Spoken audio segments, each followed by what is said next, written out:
సుందరకాండని ఉపాసనాకాండగా, అయోధ్యకాండని భక్తి రసాయనంగా వారు భావించేశారు. అంటే భక్తిని నిర్వచించడానికే, భక్తిని విస్తరించి చెప్పడానికే, భక్తిలో నిజమైనటువంటి యథార్థమైనటువంటి భక్తుల యొక్క చరిత్ర చెప్పడానికే అయోధ్యకాండ అనేటువంటి ప్లాట్ఫామ్ తీసుకొని భక్తి శాస్త్ర వ్యాఖ్యానం చేయడానికే అయోధ్యకాండని విస్తారంగా రాశారు వాల్మీకి అని వారి భావం. అందుకనే మీకు శ్రీమద్ రామాయణం చూస్తే బాలకాండ కిష్కింధాకాండ చిన్న చిన్నగా అనిపిస్తాయి, కొంచెం అరణ్యకాండ కొంచెం అనిపిస్తుంది. కానీ అయోధ్యకాండ చాలా విస్తారమైన కాండ, 100 సర్గలకి మించి, 110 అనుకుంటా, 110 సర్గల 109, 119 సరిగ్గా సంఖ్య గుర్తులేదు నాకు, ఎందుకంటే ఒరిజినల్ గ్రంథం తేలేదు కనుక సరిగ్గా ప్రమాణం చెప్పలేను. 100 పైన సర్గలు ఉన్నాయి అయోధ్యకాండలో. ఇంత పెద్ద గ్రంథం. నిజంగా ఇందులో ఉండే కథ ఏమిటి? రామచంద్రమూర్తికి వివాహం అయిన తర్వాత గృహస్థాశ్రమ ధర్మం, తర్వాత పట్టాభిషేకం చేద్దామని ప్రయత్నం చేయడం, కాదని కైకేయి పట్టుబట్టడం, అక్కడి నుంచి వనప్రవేశం చేయడానికి, వనప్రవేశం, ఆ తర్వాత పాదుకా పట్టాభిషేకంతో అయిపోతుంది. అంటే అయోధ్యకాండకి నిర్వచనం చెప్పాలంటే ఏమిటంటే శ్రీరామ పట్టాభిషేక ప్రయత్నం నుంచి పాదుకా పట్టాభిషేకం వరకు అయోధ్యకాండ. ఏముందే ఇందులో కథ అంటే శ్రీరామచంద్రమూర్తికి యవరాజ్య పట్టాభిషేకం చేద్దాం అనుకున్నారు, అది భంగమైంది. యవరాజ్య పట్టాభిషేకంతో ఇది మొత్తం కాండ ముగిసింది అని చెప్పాలి. అయితే ఇందులో బయటికి కనబడేటట్టుగా పట్టాభిషేక ప్రయత్నము పాదుకా పట్టాభిషేకంతో అంతమవుతున్నప్పటికీ కూడా ఇందులో అనేక విషయాలను చెప్పారు, ముఖ్యంగా భక్తి శాస్త్రానికి సంబంధించి. అంటే భాగవతంలో ఏ భక్తులనైతే నిర్వచించి చెప్పారో ఆ భక్తుల అదే వరుసలో, అంటే శ్రవణం కీర్తనం విష్ణుస్మరణం అనేటువంటిదే కాకుండా కేవల భక్తి అనేటువంటి విషయంలో మనకి అయోధ్యకాండని చెప్పబడింది. కనుక ఇది భక్తి అనేది ఇక్కడ రామభక్తి సామ్రాజ్యం అని త్యాగరాజస్వామి కీర్తన రాశారు కదా, ఆ రామభక్తి సామ్రాజ్యం అంతా కూడా మనకి అయోధ్యకాండలో మనకి ప్రత్యేకంగా కనబడుతుంది. ఇక ఇందులో ప్రధానంగా చెప్పబడింది ఏంటంటే వేదోపబృంహణము రామాయణం అన్నారు. వేదోపబృంహణం, దాన్నే వేదోపబృంహణంగా, వేదానికి వ్యాఖ్యానంగా వివరంగా వాల్మీకి రచించాడు రామాయణాన్ని అని ఎటువంటి మాట మనకు ఉంటుంది. వాల్మీకి బ్రహ్మ అని. అట్లా వేదానికి విపుల వ్యాఖ్య చేస్తూ వేదంలో ఉండేటువంటి ధర్మాన్ని చెప్పాలి అనే ఉద్దేశంలో మామూలుగా మనకు ఉండేటువంటి మాతృదేవోభవ, పితృదేవోభవ, ఆచార్య దేవోభవ, అతిథి దేవోభవ అనేటువంటి 4 ప్రమాణ వాక్యాలు ఉన్నాయి. మహావాక్యాల్లాగా ప్రమాణ వాక్యాలు ఉన్నాయి, వేదవాక్యాలు. ఆ వాక్యాలు 4ని కూడా వివరించినటువంటి గ్రంథము అయోధ్యకాండ. మాతృదేవోభవ కౌశల్య విషయంలో ప్రదర్శించేశారు. పితృదేవోభవ తండ్రి మాట వినాలా, తల్లి మాట వినాలా, దాని మీద చర్చ చేశారు. ఆచార్య దేవోభవ వశిష్ఠుల వారిని పూజించడం, వశిష్ఠుల వారు చెప్పినట్టుగా పట్టాభిషేక ప్రయత్నాల్లో తల వంచి నిలబడడం, అన్నీ జరగడం. ఆ తర్వాత అరణ్యానికి వెళ్ళిన తర్వాత కూడా అక్కడ భరతుడిని తీసుకొని వచ్చి వాదనలు చేస్తే ఆచార్యుని పూజించడం, భరద్వాజ మహర్షిని పూజించడం. ముందు చూస్తే మనకి ఆచార్య దేవోభవ, ఆ భరద్వాజుడి విందు కూడా మనకి దీంట్లోనే కనబడుతుంది, అతిథి దేవోభవ అనేది. కనుక 4 ప్రమాణంగా చెప్పినటువంటి వేదవాక్యాలైన మాతృదేవోభవ, పితృదేవోభవ, ఆచార్య దేవోభవ, అతిథి దేవోభవ, ఈ 4 కూడా మీకు అయోధ్యకాండలో ప్రత్యేకంగా కనబడతాయి అనేది ఇది భక్తి. అంతేకాకుండా మానవ జీవన విధానానికి సంబంధించిన విషయమని గురువుగారు ప్రతిపాదించారు.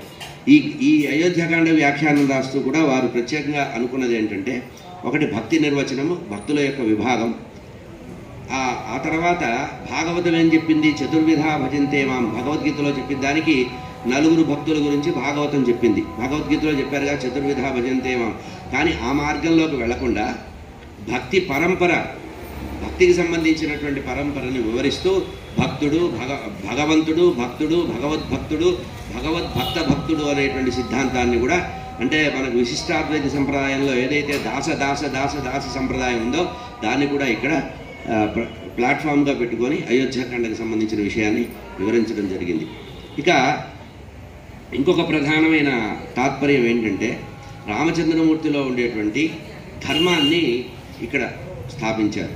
అంటే ఎట్టి పరిస్థితుల్లో కూడా రాగద్వేషాలకు లోను కాకూడదు, మనిషి స్థితప్రజ్ఞుడై ఉండాలి అని చెప్పడానికి రామచంద్రమూర్తిని ఆధారంగా తీసుకున్నారు అనే విషయాన్ని చెప్పారు. దీనికి వారు చెప్పిన ప్రతిపాదన ఏంటంటే, సభలో అందరి చేత ఒప్పించి అందరూ ఏకగ్రీవంగా ఒప్పించిన తర్వాత సుమంత్రుడితో రామచంద్రమూర్తిని పిలిస్తే రామచంద్రమూర్తి ఎదురుగా వినయంగా కూర్చొని మహారాజా చెప్పండి అన్నారని, వారు ఇచ్చినటువంటి రేపు సాయంత్రం నీకు పట్టాభిషేకం నాయన అంటే చిత్తం మహారాజాను వెళ్ళిపోయారని, మళ్ళీ కొన్ని గంటల వ్యవధిలోనే నాయన అరణ్యవాసం అని కైకేయి చెప్తే దానికి కూడా అంగీకరించారని, స్థితప్రజ్ఞుడు రాగద్వేషాలు లేకుండా సుఖదుఖాలని సమంగా భావన చేసేటువంటి ద్వంద్వాతీతమైనటువంటి ప్రవర్తన రామచంద్రమూర్తిలో ఉన్నారు. మర్యాదా పురుషోత్తముడు ధర్మాన్ని దాటలేరు అని అనిపించాడు వాల్మీకి. రామచంద్రమూర్తి నేను ధర్మాన్ని దాటలేను, నేను అశక్తుణ్ణి అనిపించారు మర్యాదా పురుషోత్తముడి చేత. కనుక మానవ రూపంలో మాయామానుష రూపంలో ఉండేటువంటి రామచంద్రమూర్తి యొక్క విభూతిని కూడా ఇందులో చెప్పారన్నారు. ఇంకా దీన్ని ప్రారంభిస్తూ మామూలుగా మనకి ప్రతి కాండని ప్రారంభించేటప్పుడు బ్రహ్మాండ పురాణంలో ఉండేటువంటి ఒక ప్రార్థనా శ్లోకాన్ని, అంటే ఒక్కొక్క కాండకి ఒక్కొక్క శ్లోకం ఉంటుంది, ఆ శ్లోకాన్ని వివరించే ప్రయత్నంలో ఈ బాలకాండకి ఒక శ్లోకాన్ని చెప్పారు.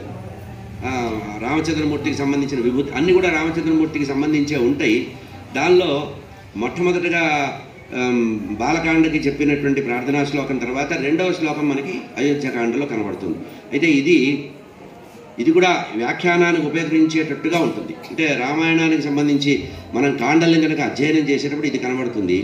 ఇది ప్రధానంగా మీకు కనబడేది ఒక్కొక్క కాకపక్షధరం దేవం వనమాలా విభూషితం శ్రీరామం బాలకం ధ్యాయేత్ బాలకాండే మునీశ్వర. బాలకాండలో ఏముంది అంటే కాకపక్షధరుడైనటువంటి పరమాత్మ అతని యొక్క లీలల గురించి చెప్తూ ఇది వారి యొక్క అవతార ప్రయోజనాన్ని, అవతార విధానాన్ని చెప్పారు. ఇక రెండవ కాండ అయినటువంటి అయోధ్యకాండకు వచ్చేటప్పటికీ సీతాదేవి యుతం వీరం సర్వాభరణ భూషితం సీతాపతిం హరింధ్యాయేత్ అయోధ్యాకాండ ఉత్తమం. అంటే అధ్యయనం చేసేవారు, ఉపాసన చేసేవారు శ్రీమద్ రామాయణ విషయాన్ని ఉపాసనారూపకంగా రామాయణాన్ని అధ్యయనం చేయమన్నారు. అట్లా ఉపాసకులైన వారు అయోధ్యాకాండలో రామచంద్రమూర్తిని ఎట్లా ఉపాసించాలంటే సీతాదేవి యుతం వీరం, సీతాదేవితో కూడినటువంటి సీతారాముడు. బాలకాండలో రామచంద్రమూర్తి మాత్రమే. కాకపక్షధరం దేవం వనమాలా విభూషితం అని చెప్తూ శ్రీరామం ధ్యాయ అన్నారు. అక్కడ శ్రీరామచంద్రమూర్తిని మాత్రమే ధ్యానించాలన్నారు. ఈ అయోధ్యాకాండ దగ్గరికి వచ్చేటప్పటికి సీతాదేవి యుతం, ఇక్కడ సీతాపతిం హరింధ్యాయేత్, సీతాపతిగా రామచంద్రమూర్తిని ధ్యానం చేయాలి, సీతాపతిగా శక్తి సహితంగా భగవదారాధన చేయాలనేటువంటి విషయాన్ని ప్రమాణం చెప్పారు. ఇక ఈ అయోధ్యకాండని ప్రారంభిస్తూ గృహస్థాశ్రమ ధర్మాన్ని చెప్పారు. అంటే మనకు ఉండేటువంటి ఆశ్రమాలు ఉన్నాయి కదా, బ్రహ్మచర్యాశ్రమము బాలకాండలో ప్రారంభంలో మొదలవుతుంది. విశ్వామిత్ర యాగ సంరక్షణకు వెళ్ళడం, గురువు గారిని అనుసరించి శిష్యుడు ఏం చేయాలి అనేటువంటి విషయం, తండ్రి ఆజ్ఞ ప్రకారం గురువుని అనుసరించాలని, తండ్రి మాట విన్నట్టే గురువు మాట వినాలని, తండ్రికి గురువుకి అనన్యం అని చెప్తూ విశ్వామిత్ర యాగ సంరక్షణ సందర్భంలో అనేక శ్లోకాలు ప్రమాణం చెప్పారు.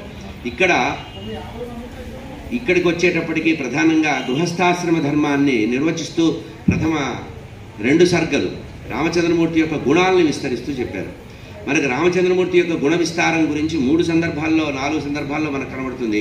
ఒకటి వాల్మీకి నారదయోగిందులు వారు చెప్పారు, తపస్వాధ్యాయ నిరతం వరుసలో చెప్పినప్పుడు కోన్వస్మిన్ సాంప్రదంలోకే గుణవాన్ కస్య వీర్యవాన్ ధర్మజ్ఞశ్చ కృతజ్ఞశ్చ అని ప్రశ్నలు అడగడం, ఈయన సమాధానం చెప్పడం, దిక్షు ఆపవంశ ప్రభవ అని వరుసగా చెప్పడం, అవన్నీ అక్కడ రామచంద్రమూర్తి గుణాలు చెప్పారు.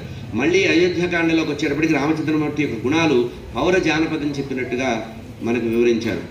దీనికి కూడా వారు ప్రవచనాలు చెప్పేటప్పుడు చెప్పే మాట ఏంటంటే, ఎప్పుడు చెప్పేవారు ఏంటంటే, కుటుంబం సరిగ్గా లేకపోతే, పిల్లలు మాట వినకపోతే, పిల్లలు తప్పుదారిపోతుంటే వాళ్ళని క్రమ మార్గంలో తీసుకురావాలంటే తండ్రి ఈ అయోధ్యకాండలో మొదటి 2 సర్గలు పారాయణ చేయాలట.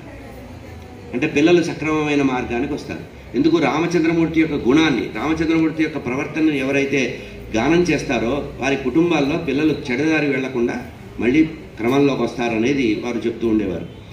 ఇక్కడ రామచంద్రమూర్తి 12 సంవత్సరాలు గృహస్థాశ్రమ ధర్మాన్ని పాటించారు అని మొట్టమొదట ప్రారంభించారు. గృహస్థాశ్రమ ధర్మాన్ని 12 సంవత్సరాలు, ఒక పుష్కర కాలం. మామూలుగా లోకంలో అందరూ భ్రమపడుతుంటారు, పెళ్లి చేసుకోగానే వెంటనే అరణ్యాలకు వెళ్ళిపోయాడు, ఆ తర్వాత సీతాపహరణం జరిగింది, ఆ తర్వాత రావణాసుడు తలకాయ బదులు తీసుకొచ్చాడని. కానీ రామచంద్రమూర్తి గృహస్థాశ్రమ ధర్మాన్ని చాలా నిదానంగా గడిపారు. ఇక్కడ 12 సంవత్సరాలు, అరణ్యంలో 13 సంవత్సరాలు, అది కూడా గృహస్థాశ్రమ ధర్మమే. అక్కడ ఋషి రూపకంగా పితృవాక్య పరిపాలన రూపకంగా చేస్తే, ఇక్కడ తల్లిదండ్రుల సేవ చేస్తూ భార్యతో అనుకూలంగా ఉంటూ ప్రజల్ని కూడా పరిపాలించాడు అనే విషయాన్ని చెబుతూ మొదటి 2 సర్గలు కూడా పూర్తిగా గృహస్థాశ్రమ ధర్మ నిర్వహణలో రామచంద్రమూర్తి ఎట్లా ఉన్నారని చెప్తూ 12 సంవత్సరాలు అయోధ్యలో గడిపినట్టుగా అందరి యొక్క మనసుల్ని ఆకట్టుకున్నట్టుగా చెప్పారు. ఇక వాచ్యాతిశాయి వ్యంగ్యం అనేటువంటి విషయంలో ఇక్కడ వివరిస్తూ గురువుగారు చెప్పిన మాట ఏంటంటే, ఇక్కడ 2 జతలుగా రామలక్ష్మణులని భరత శత్రుఘ్నుని రెండు సెట్లుగా చూపించారు అనే విషయాన్ని చెప్పారు. ఇక అయోధ్యకాండ, శ్రీమద్ రామాయణంలో అయోధ్యకాండ పూర్తిగా భక్తి శాస్త్రం అని చెప్తూ ఇందులో భరతుడు, లక్ష్మణుడు, ఆ తర్వాత శత్రుఘ్నుడు, గుహుడు, భరద్వాజుడు అనేటువంటి భగవద్భక్తుల యొక్క చరిత్ర చెప్పబడింది. అంటే ఇది అయోధ్యకాండ పూర్తిగా భక్తుల యొక్క చరిత్ర. భాగవతంలో మనం ఎట్లా అయితే భక్తుల యొక్క కథ వింటామో, ఇది రామాయణంలో ఉండే భాగవతం అంటే భక్తుల యొక్క చరిత్ర. రామాయణంలో అంతర్గతంగా ఉండేటువంటి భక్తుల యొక్క చరిత్ర ఇక్కడ మీకు ప్రత్యక్షంగా కనబడుతుంది. భరతుడు ఎట్లాంటి వాడు, లక్ష్మణుడు ఎట్లాంటి వాడు, శత్రుఘ్నుడు ఎట్లాంటి వాడు, గుహుడు ఎట్లాంటి భక్తి గలవాడు, భరద్వాజుడు ఎటువంటి వాడు. సర్వదేవతలు వచ్చి భరద్వాజుడిని రోజు వచ్చి అర్చించి వెళుతుంటే అటువంటి భరద్వాజుడు కూడా పరబ్రహ్మ అయినటువంటి రామచంద్ర పరబ్రహ్మని అర్చించారు అనేటువంటి విషయాన్ని ఇక్కడ ప్రతిపాదించారని చెప్పారు. ఇక్కడ అద్వేష్టా సర్వభూతాని అనేటువంటి మాట ఏదైతే ఉందో, ఒక గృహస్థైన వాడు ద్వేషం లేకుండా అనుకూలంగా కుటుంబంలోనైనా అనుకూలత ఉండాలి. ప్రపంచమంతా చక్కదిద్దకపోయినా గృహస్థుగానైనా సార్థకంగా ఉండాలని చెప్తూ అయోధ్యకాండ ప్రారంభ శ్లోకాన్ని తీసుకొని వారి యొక్క వ్యాఖ్యానాన్ని గురుగారు ప్రారంభించారు. గచ్చతా మాతులకులం భరతేన తథానక శత్రుఘ్నో నిత్యశత్రుఘ్న నీత ప్రీతి పురస్కృత. మామూలుగా లోకంలో చెప్పే కథ పద్ధతి చెప్పే పద్ధతి వేరు, వాల్మీకి పద్ధతి వేరు అని గురుగారు చెప్పిన మాట ఏంటంటే, ఇక్కడ పరస్పర విరోధమైనటువంటి విషయాలు మైత్రికి సంబంధించినప్పుడు ఒకటవుతాయి. అంటే సాధారణంగా సవితి పిల్లలు అంటే కథలో అయోధ్యకాండలో ముందుకు వెళితే సవితి పోరు అనేది కనపడుతుంది. కానీ అది లేదు కుటుంబంలో, అది కేవలము కల్పన. అంటే దేవతల యొక్క వ్యూహం వల్ల కల్పన జరిగిందే కానీ ఆ కుటుంబం చాలా ఉత్తమమైనటువంటి గృహస్థాశ్రమ ధర్మాన్ని పాటిస్తున్న కుటుంబంగా చెప్పారు.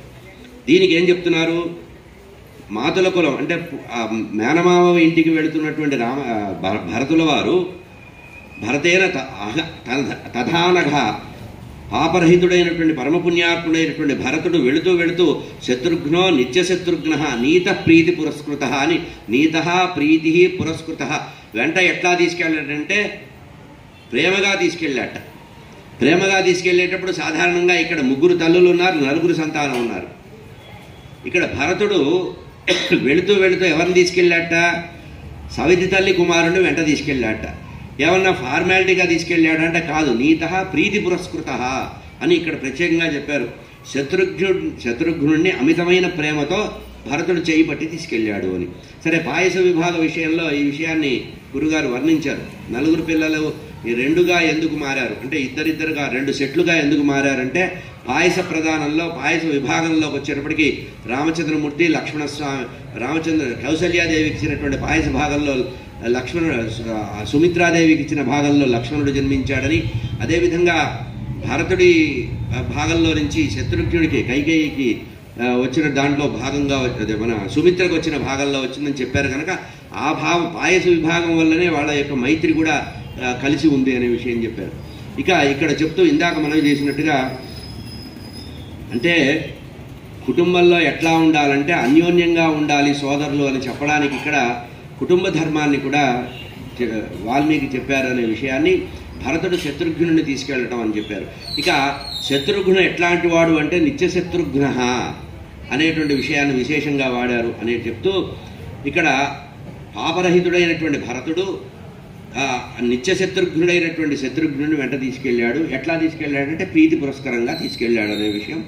పాత్రల యొక్క స్వభావాన్ని పదాలతో పాత్ర స్వభావాన్ని చెప్పడం వాల్మీకి గొప్పతనం. వ్యాసుల వారికి వాల్మీకి తేడాన్ని కూడా వారు అనేక సందర్భాల్లో చెప్పేవారు. ఉపమానం వేస్తున్నప్పుడు వాల్మీకి ఆ పాత్రను ప్రవేశపెడతారట, వ్యాస భగవానుడు అతనిలో ఉండే ధర్మాన్ని ప్రవేశపెడతారట.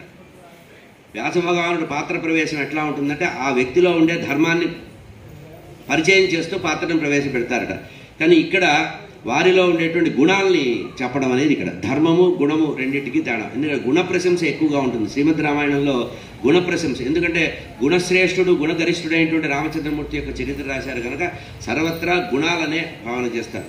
దీనికే మా తండ్రి గారు ఒక మాట చెప్పేవారు. ఏమన్నారంటే, రావణాసురుడు మొట్టమొదటిసారి ఆంజనేయ స్వామి చూసినప్పుడు కూడా ఆ రావణాసురుడిలో గుణాలనే చూశాట. ఇంత గొప్పవాడు కదా, వీడెట్లా నాశనం అయ్యాడు, వీడెట్లా ఈ తప్పు పని చేశాడు అన్నాడు. అంటే ప్రతి వారిలో కూడా గుణాలనే చూడటం. అదేవిధంగా కిష్కింధకాండల ప్రారంభంలో హనుమత్స్వామిని రామచంద్రమూర్తిని చూసి వారు పరస్పరం వారిని వీరు వారు చూసినప్పుడు వాళ్ళల్లో ఉండే గుణాలనే, వాళ్ళల్లో ఉండే విద్వద్ధర్మాన్నే చూశారని, గుణగానము, గుణ ప్రశంస, గుణాన్ని మాత్రమే చూడాలని చెప్తూ పరోక్షంగా ఏం చెప్పారంటే, రామచంద్రమూర్తి యొక్క ప్రవర్తన మానవులకి ఆదర్శము, రామవద్ వర్తితవ్యం అన్నారు కనుక, రామచంద్రమూర్తి ప్రవర్తించినట్టుగా ప్రవర్తించమన్నారు కనుక ఏ వ్యక్తిలోనైనా సరే ఉత్తమ గుణాలనే చూడాలట. ఎవరినైనా మనం చూసినప్పుడు, ఎవరి గురించి అయినా ఆలోచించేటప్పుడు వాళ్ళల్లో ఉండే క్వాలిటీస్ మాత్రమే ప్రశంసించాలి, క్వాలిటీస్ మాత్రమే స్వీకరించాలి, దాన్నే నలుగురికి పరిచయం చేయాలి. ఆయన సంగతి నాకు తెలిసి మనం చెప్తూ ఉంటాం.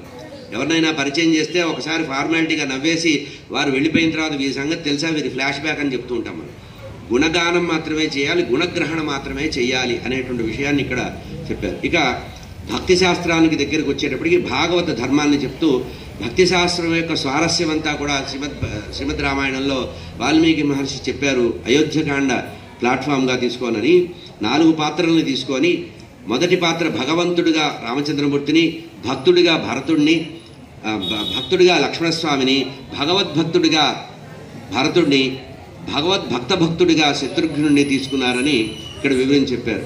కనుక ఇక్కడ అంతేకాకుండా దీనికి లింక్గా మనకి బాలకాండలో ఉండేటువంటి విషయాన్ని చెప్పారు.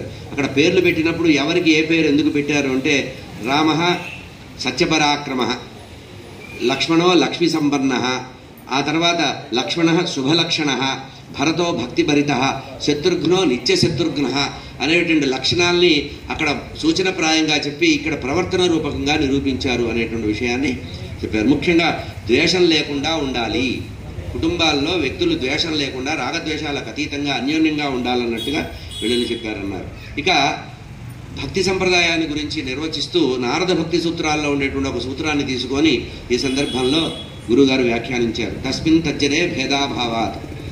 కనుక మనం నేరుగా భగవంతుడిని ఉపాసించగలిగేవాడు ఉపాసించవచ్చు, లేదా భగవంతుడి యొక్క భక్తుడైనటువంటి భాగవత ధర్మం తెలిసిన వారి భక్తుల్ని అనుసరించినా కూడా భగవంతుడిని, ఎందుకంటే పరోక్ష ప్రియావహి దేవాహ అన్నారు. భగవంతుడు నేరుగా స్తోత్రప్రియుడు కాదట, పరోక్షమైనటువంటి ప్రియత్వం. భగవంతుడికి ఏది ఇష్టం అంటే తన భక్తుడిని స్తుతిస్తే సంతోషపడతాడట. అంబరీషోపాఖ్యానంలో కూడా భాగవతంలో మనకి ఇదే కనబడుతుంది. ఇక్కడికి ఎందుకు వచ్చావయ్యా, నా భక్తుడు, నేను భక్తుల యొక్క దాసుణ్ణి, గోవు వెంట దూడభంగి ఉంటాను అన్నారు చూసారా. అట్లా భగవంతుడిని నేరుగా కాకుండా తస్మిన్ తజ్జనే భేదాభావాత్, అంటే భగవంతుడికి భక్తుడికి తేడా లేదు. మీరు నేరుగా నన్ను ఉపాసించలేకపోతే భాగవత ధర్మం తెలిసిన భక్తుల్ని ఆశ్రయించినా కూడా నేను మీకు మోక్షం ఇస్తాను అన్నట్టుగా భాగవత ధర్మాన్ని స్పష్టంగా శ్రీమద్ రామాయణంలో చెప్పినటువంటి వేదిక అయోధ్యకాండ అనేటువంటి విషయం చెప్పారు. ఇక ఇంకొక విషయం చెప్పారంటే, కుటుంబంలో పిల్లలు ఎట్లా ఉన్నారో చెప్పారు. మరి దశరథ మహారాజు సంగతి చెప్పాలి కదా. ఎందుకంటే దశరథ మహారాజు గురించి మన మనసుల్లో చాలా వ్యతిరేక భావాలు ఉంటాయి. ఆయనకి బాగా కామాత్ముడు, ధర్మం తెలియదు, దాన్ని కూడా ప్రత్యేకంగా దృష్టిలో పెట్టుకొని ఈ ఘట్టంలో వారు చెప్పిన మాట. ఎట్లా ఉన్నట్ట, ఏ విధంగా అయితే మహావిష్ణువుకు చతుర్భుజుడైనటువంటి మహావిష్ణువు ఉన్నాడో అట్లాగే 4 బాహువుల్లాగా 4 సంతానం ఉన్నటువంటి దశరథ మహారాజు. సర్వయేవేదు తస్యేష్ట చత్వారః పురుషర్షభ స్వశరీరాత్ వినిర్భుక్త, 4 శరీరంలో నుంచి ఉత్పన్నమైనటువంటి 4 బాహువుల్లాగా ఆ దశరథ మహారాజు 4 కుమారులతో సుఖంగా ఉన్నాడు, గృహస్థుగా, ఉత్తమ గృహస్థుగా ఉన్నాడు. వీరు గృహస్థాశ్రమంలో రామచంద్రమూర్తి ఉంటే ఉత్తమ గృహస్థుగా ఉన్నట్ట, సీనియర్ సిటిజన్ అంటామే, అట్లా దశరథ మహారాజు ఉత్తమ గృహస్థుగా ఉన్నారని చెప్పారు. ఇక్కడ స్వధర్మ. ఇక ఆ తర్వాత సభ ఏర్పాటు చేయడం, అక్కడ మంత్రి సామంత హిత పురోహితులు పౌర జానపదాన్ని పిలవడం, వాళ్ళందరిలో నేను 60,000 సంవత్సరాలు భూమిని పరిపాలించాను, అలసిపోయాను, ఇక నా బాధ్యతలంతా విశ్రమించి నేను అంతర్ముఖుణ్ణి కావాలనుకుంటున్నాను దశరథ మహారాజు చెప్పినట్లు సభలో అందరికీ చెప్తే రామచంద్రుని యొక్క గుణగానం చేశారు వారు. ఈ మాట చెప్పినప్పుడు హాస్య ప్రసంగం విషయంలో కూడా ఇక్కడ చర్చ చేశారు. ఎందుకంటే అయ్యా మీ అందరి అభిప్రాయం చెప్పమంటే పౌరజానపదం అంతా ముక్తకంఠంతో అన్నారట, మీ నోటి నుంచి ఎప్పుడు ఈ మాట వస్తుందా అని ఎదురు చూస్తున్నాము, రామచంద్రమూర్తి ఎప్పుడు చక్రవర్తి అవుతాడా అని చూస్తున్నామంటే అప్పుడు దశరథ మహారాజు అన్నట్టు, ఇదేమిటయ్యా 60,000 సంవత్సరాలు రాత్రింబగళ్ళు అన్నీ వదిలిపెట్టి కేవలం ప్రజల యొక్క క్షేమమే కోరినటువంటి నా పరిపాలన మీకు నచ్చలేదా, మొహవత్తిందా ఏమిటని హాస్యంగా మాట్లాడితే అప్పుడు వాళ్ళు చెప్పినటువంటి మాట చెప్పారు. ఏమన్నారు, అయ్యా మీరు ఏమో మేము కష్టాలు నివేదించుకుంటే మీరు మమ్మల్ని కష్ట నివారణ కోసం ప్రయత్నం చేసేవారు, కానీ వారు మా ఇంటిలో సభ్యుడిగా వచ్చి మా కుటుంబ సభ్యుడిగా ఉండి మమ్మల్ని సర్వకాల సర్వావస్థల్లో మమ్మల్ని కనిపెట్టి ఉండేవారు వ్యసనే అని ఈ రకంగా ప్రజల ద్వారా రామచంద్రమూర్తి యొక్క గుణగానాన్ని చేయించారు అని ఇక్కడ గురువుగారు చెప్పినటువంటి మాట. ఆ తర్వాత అందరూ కూడా ఎప్పుడైతే రామచంద్రమూర్తి యువరాజ్య పట్టాభిషేకం చేసుకోవాలని ముక్తకంఠంతో చెప్పారో ఇక్కడే ఒక మాట అంటారు, ఈరోజు ప్రజాస్వామ్యంలో ఉన్నాం, ఆ రోజంతా రాజులు ఉన్నారు, ఏకఛత్రాధిపత్యంగా వాళ్ళు నియంతృత్వ పోకడలు పోయారు అంటారు, ఇప్పటికంటే అప్పుడే ప్రజాస్వామ్యం ఎక్కువగా ఉందని దానికి ఉపమానాలు కూడా చెప్పారు. ఏమన్నారంటే తన మనసులో నిర్ణయం అయినప్పటికీ కూడా ముందుగా వశిష్ఠుల వారికి చెప్పారు, ఆ తర్వాత పౌరజానపద మంత్రి సామంత పురోహితులకు చెప్పారు, ఆ తర్వాత పౌరజానపదానికి చెప్పారు, అందరూ అన్న తర్వాతే ఒప్పుకున్నారు అని చెబుతూ దానికి ప్రమాణాన్ని కూడా చెప్పారు. అంటే జ్యేష్ఠ కుమారుడికి మాత్రమే రాజ్యం ఇవ్వాలని కాదు, గుణశ్రేష్ఠుడైనటువంటి వాడికి యువరాజ్య పట్టాభిషేకం చేయాలనుకున్నారు అనేటువంటి విషయాన్ని చెబుతూ ఇక్కడ ప్రజలందరికీ చెప్పేటప్పుడు దశరథ మహారాజు చేసిన ప్రతిపాదనని ఉద్ధరించి చెప్పారు. గురుగారిలో ఉండే గొప్పతనం ఏంటంటే గ్రంథం మొత్తాన్ని తీసుకొని అక్కడ ఇక్కడ గజిబిజి కాకుండా ప్రవచనం చెప్పేటప్పుడు ఏ శ్లోకాన్ని ఏది ప్రతిపాదన చేయాలి, ఏ శ్లోకాన్ని వ్యక్తం చేసి విస్తరించాలి అనే విషయాన్ని ముఖ్యంగా గమనిస్తే వారి ప్రవచనాల్లో కానీ వారి గ్రంథాల్లో కానీ అంత పెద్ద లంబాచౌడా గ్రంథం ఉన్నప్పటికీ కూడా దాంట్లో ఎక్కడ ఏది తీసుకోవాలో అదే పిక్ చేసి దాని మీద వ్యాఖ్యానం రాసేవారు. ఇక్కడ ఏమంటున్నారు, అయ్యా మీరందరూ చెప్పింది బాగానే ఉంది, సాధారణంగా ఎప్పుడైనా నా ప్రీతి కోసం ఇచ్చకం కోసం మాట్లాడతారు, కానీ మూడవ వ్యక్తి అంటే స్వయంగా ఒక వ్యక్తి ఏదన్నా నిర్ణయం తీసుకోవాలంటే రాగద్వేషాలకు లోనవుతాడు. మూడవ వాడు థర్డ్ పార్టీ అంటారు, థర్డ్ పార్టీ వెరిఫికేషన్ అని ఉంటుంది. ఇప్పుడు గవర్నమెంట్లో కూడా ఏదైనా పెద్ద పెద్ద ప్రాజెక్టులు నిర్మాణం చేస్తే థర్డ్ పార్టీ వెరిఫికేషన్ అని చేస్తారు, డిపార్ట్మెంట్ కాకుండా ఎవరినో ఎన్జిఓలు పెట్టి వెరిఫై చేయించి అది బాగుందని సర్టిఫికేట్ ఇస్తేనే ఫండ్స్ రిలీజ్ చేస్తారు. అట్లా అంటున్నారు, నాకేదో నా కుమారుడు అనిపించవచ్చు, మంత్రులు సామంతులు కులపురోహితులకి మనవాడు కదా అనిపించవచ్చు, కానీ మీరు రాగద్వేషాలు లేకుండా మధ్యవర్తులైనటువంటి వారు మూడవ స్థాయికి చెందిన వారు మీరు తటస్థులుగా ఉంటారు కనుక మీ నిర్ణయంలో ఏదైనా మార్పు ఉన్నప్పటికీ కూడా నేను నా మార్పుని అంగీకరించడానికి సిద్ధంగా ఉన్నాను అని స్పష్టంగా చేస్తున్నారు. అన్యా మధ్యస్థ చింతాతు అంటున్నారు, అంటే మధ్యస్థంగా మూడవ వ్యక్తి అతనికి రాగద్వేషాలకి అతీతంగా ఉంటాడు కనుక చెప్పమంటే వారు చెప్పారు అన్నారు. ఇక్కడ రామచంద్రమూర్తి యొక్క గుణాల గురించి గమనిస్తూ ఒక మాట చెప్పారట, మా ఇళ్లలో ఏ కార్యక్రమం జరిగినా వారే ఉంటున్నారు, మా ఇంట్లో కష్టం వచ్చినప్పుడు వారే ఉండి ఇంటి యజమానిలాగా వ్యవహరిస్తున్నాడు, ఏదన్నా ఆనందం కలిగేటప్పుడు ఉత్సవాదుల్లో కూడా మా కుటుంబంలోనే ప్రవర్తిస్తున్నారు అని చెప్తూ మాకు నిజమైనటువంటి రాజు అనేటువంటి విషయం చెప్తే అప్పుడు వశిష్ఠ మహర్షి చెప్పారని చైత్రమాసంలో, ఆ తర్వాత రామచంద్రమూర్తిని పిలిపించారని చైత్రమాసంలో కుషుమి నక్షత్రం సందర్భంలో రామచంద్రమూర్తికి యువరాజ్య పట్టాభిషేక నిర్ణయం చేసినట్టుగా చెప్పారు అన్నారు. ఇక్కడే ఇంకొక రహస్యాన్ని తీసుకొచ్చారు. ఈరోజు ఎక్కువ ఘట్టం చెప్పే అవకాశం లేదండి, రేపటి వాళ్ళకి కావాల్సిన రేపు ఎల్లుండి కావాల్సినంత వదిలేస్తున్నాను, ఎందుకంటే దీనికి సంబంధించిన పూర్వరంగం చెప్పాలి కనుక నేను సమయాన్ని ఎక్కువ తీసుకున్నాను. ఇక్కడ ప్రధానంగా చెప్పింది ఏంటంటే అందరికీ ఈ రచనలో గొప్పతనం, ప్రవచనలో కానీ రచనలో కానీ గొప్పతనం ఏముంటుందంటే అందరికీ కలిగే సందేహాలని తానే ఉద్ధరించి దాన్ని బయటికి ప్రకటించి దానికి సమాధానం చెప్తారు, ఎదురుగా సమాధానం చెప్పడం అనేది ఉంటుంది. ఇక్కడ ఏమంటున్నారు, నతు కేకయ రాజానం వా నరాధిప జనకం త్వరయాచావయ. ఇక్కడ ప్రత్యేకంగా చెప్పబడిన విషయం ఏంటంటే దశరథ మహారాజు యొక్క లక్షణాన్ని చెప్పారు వాల్మీకి. దశరథ మహారాజుకు ఉండే ఆరాటం ఏంటంటే ఏదైనా ఒక పని చేయాలన్నప్పుడు ఆ పని మీదే మనసు ఉంటుంది కానీ ఫార్మాలిటీస్ మీద మనసు ఉండదు ఆయన. అంటే మామూలుగా ఏదైనా మనం పని చేయాలంటే ముందు లిస్టు తయారు చేస్తాం, ఇళ్లలో సభ్యులందరికీ ఏం చెప్తామంటే మీ వైపు వాళ్ళ లిస్టు మీరు తయారు చేయి, మా వైపు వాళ్ళ మేము తయారు చేస్తామని పెద్ద లిస్టు తయారు చేసి దాన్ని మళ్ళీ రీఫైన్ చేసి దాన్ని వెట్టింగ్ చేసి లిస్టు తయారు చేసి చివరికి ఫైనల్ లిస్ట్ ఒక తయారు చేసి ఒక వారం రోజులు బుర్రలు బద్ద కొట్టుకుంటాం, దేనికి సత్యనారాయణం చేస్తే పిలవడానికి బంధువుల్ని. కానీ పట్టాభిషేకానికి సంకల్పించినటువంటి ముహూర్తానికి ఇక్కడ స్పష్టంగా చెప్తున్నారు, ఈ వార్తని ఎవరికి తన తన అత్తమామలకు కానీ చివరికి రామచంద్రమూర్తి యొక్క సీతాదేవి యొక్క తల్లిదండ్రులకు కూడా చెప్పలేదు. అంటే ఇది దశరథుడు యొక్క మనఃప్రవృత్తి. అతని మనిషికి ఒక లక్షణం, మహిళా సుమతి, ఒక్కొక్కరికి ఒక్కొక్క లక్షణం ఉంటుంది. ఇక్కడ ఏమన్నారు, అనుకున్న శుభకార్యం త్వరగా జరగడమే వారి ఉద్దేశం. శివధర్మ భంగం జరిగిన తర్వాత కబురు వచ్చిన తర్వాత కూడా ఒక్క బంధువు కూడా కబురు చేసినట్టుగా మనకు అనిపించదు. కనీసం మేనమామ వచ్చి కట్నాలు చదివించాలి, పెళ్లిపీటల మీద పెళ్లి పిల్లవాడిని చేసినప్పుడు, స్నాతకం అప్పుడో ఏదో ఇటువంటివేవి వారికి లేకుండా నేరుగా వెళ్ళిపోయాడు. అనుకోకుండా భరతుడి యొక్క మేనమామ యుధాజిత్ వచ్చాడు కనుక అతనికి మాత్రమే అందులో పాల్గొనే అవకాశం దొరికింది అన్నారు. మరి ఇక్కడ ఎందుకు చెప్పలేదు అంటే కార్యం జరగడమే ప్రధానము. ఎందుకంటే తన మనసులో వివాహం చేయాలనుకున్న సందర్భంలో విశ్వామిత్రుడు పట్టుకు వెళ్ళిపోయి యాగ సంరక్షణ చేసి ఆ తర్వాత అహల్యా శాప విమోచనం చేసి ఆ తర్వాత ఇది చేశారన్నారు. ఇంకొక రహస్యం చెప్పేవారండి రామాయణానికి సంబంధించిన ప్రవచనాల్లో వారు చెప్పిన మహస్యం ఏంటంటే, బ్రహ్మచర్యాశ్రమం నుంచి గృహస్థాశ్రమానికి మారే సందర్భంలో విశ్వామిత్రుట బ్రహ్మచారి పర్ఫెక్ట్గా బ్రహ్మచర్యంలో ఉండి ఆ బ్రహ్మచర్యంలో ఉండేటువంటి తారాస్థాయిని తెలుసుకున్న తర్వాత శారీరకమైనటువంటి వ్యామోహాలు లేకపోవడమే గృహస్థాశ్రమ ధర్మానికి యోగ్యత అని భావన చేసి తాను తీసుకొచ్చారట. విశ్వామిత్ర యాగ సంరక్షణ మొట్టమొదటగా అక్కడ తాటక సంహారము, ఆ తర్వాత యాగ సంరక్షణ సంబంధంలో ఎవరిని ఎట్లా శిక్షించాలనేది నేర్పిన తర్వాత తాను జీవితంలో చేసిన తప్పులన్నీ చెప్పారట. విశ్వామిత్రుడి చేత చెప్పించారు. ఎవరికి? రామచంద్రమూర్తికి.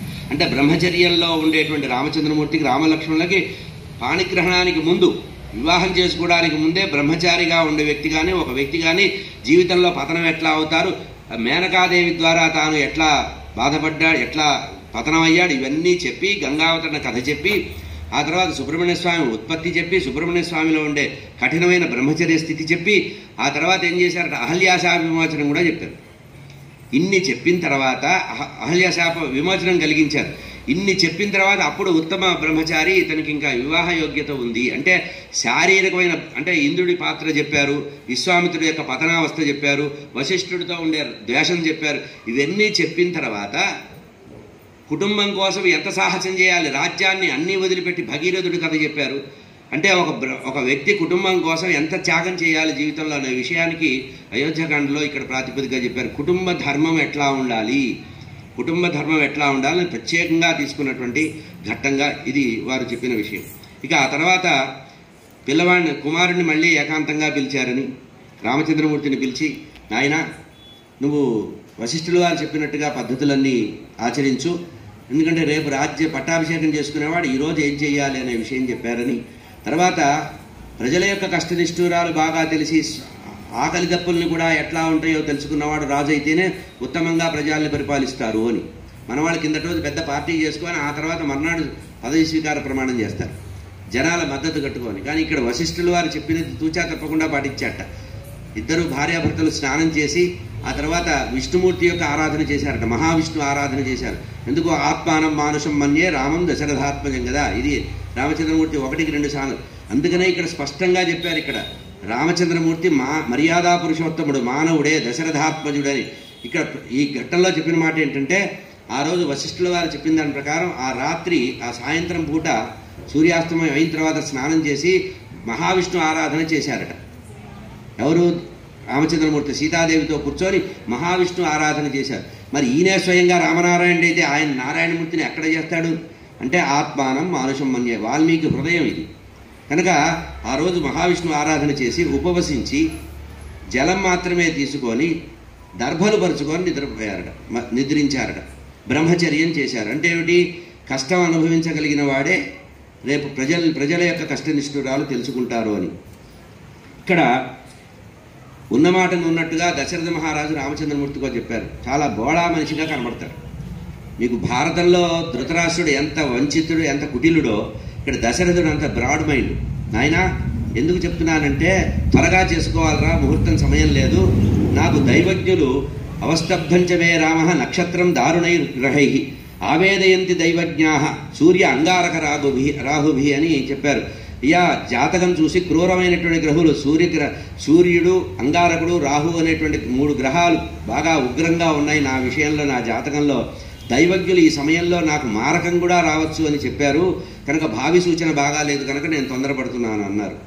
భవంతి బహువిఘ్నాని కార్యాణి ఏవం విధానిహ నాయన ఏదైనా మంచి పని చేసేటప్పుడు చాలా వస్తాయిరా, ఎవరి మనసు ఎట్లా ఉంటుందో మనకు తెలియదు అని చెప్పారని, కిన్ను చిత్తం మనుష్యానాం అనిత్యం ఇతిమే మతం, నా యొక్క హృదయంలో ఈ మందనైనా సతాంచ ధర్మం నిత్యానాం హృదశోభిత రాఘవ అని కుమారుడికి చెప్పినటువంటి మాటలు చెప్తూ, ఎంత ధర్మస్వభావులైనా అయినప్పటికీ కూడా ఒక్కొక్క సమయంలో మనసు విపరీతంగా వెళ్ళిపోతుంది.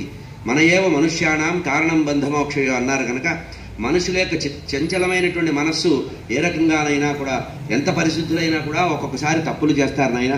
కనుక సత్పురుష స్వభావం ఎంత ధర్మస్వభావం కలిగినప్పటికీ కూడా ఒక్కొక్కసారి సాంగత్య దోషం అనేది ఉంటుంది. ఆ సాంగత్య దోషంలో విపరీతం వస్తుంది అన్నారు అని ఆ రకంగా తొందరపడుతున్నట్టుగా ఉంది. ఇక్కడ ఈ ఘట్టాన్ని ప్రాతిపదికగా తీసుకొని గురుగారు చెప్పిన మాట ఏంటంటే, రాగద్వేషాలను మనుషుల్ని ఆవరిస్తాయని చెప్పారే కానీ తొందరపడ్డానికి వేరే కారణం లేదు, వారి స్వభావం అని చెప్పారు వ్యాఖ్యాతలు. ఇది బయటికి బాగా ఉంటుంది కానీ ఇదే ఒక కారణం కాకపోవచ్చు, అది నాకు తృప్తికరంగా లేదు అన్నారు. ఈ విషయం తెలిసిన రామచంద్రమూర్తి ఇది అన్నారు కదా, కిన్ను చిత్తం మనుష్యాణం అని కానీ గ్రహస్థితి కానీ బాగాలేదని కానీ వీటి వల్లే రామచంద్రమూర్తి ఊరుకున్నారా అంటే, దీనికి ప్రత్యామ్నాయ ధర్మాన్ని రామచంద్రమూర్తి ఎప్పుడూ ఆచరించేవారు కాదు. అంటే మామూలుగా ధర్మానికి సంబంధించినటువంటి సంకటం కలిగినప్పుడు ధర్మానికి చిన్న చిన్న మన వాళ్ళు అమెండ్మెంట్స్ చెప్తూ ఉంటారు. ధర్మం చెప్పినప్పుడే ధర్మానికి అమెండ్మెంట్స్ కూడా ఉన్నాయి. మనకు జీవో పెట్టిన తర్వాత జీవోలో లూప్ హోల్స్ ఉన్నట్టుగా అమెండ్మెంట్స్ చెప్తారు.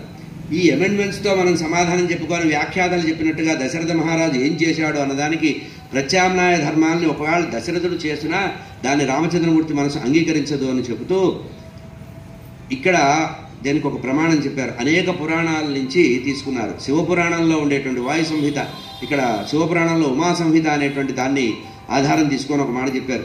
ఇక్కడ కలిగిన సందేహమే పార్వతీదేవి పరమేశ్వరుని అడిగిందిట.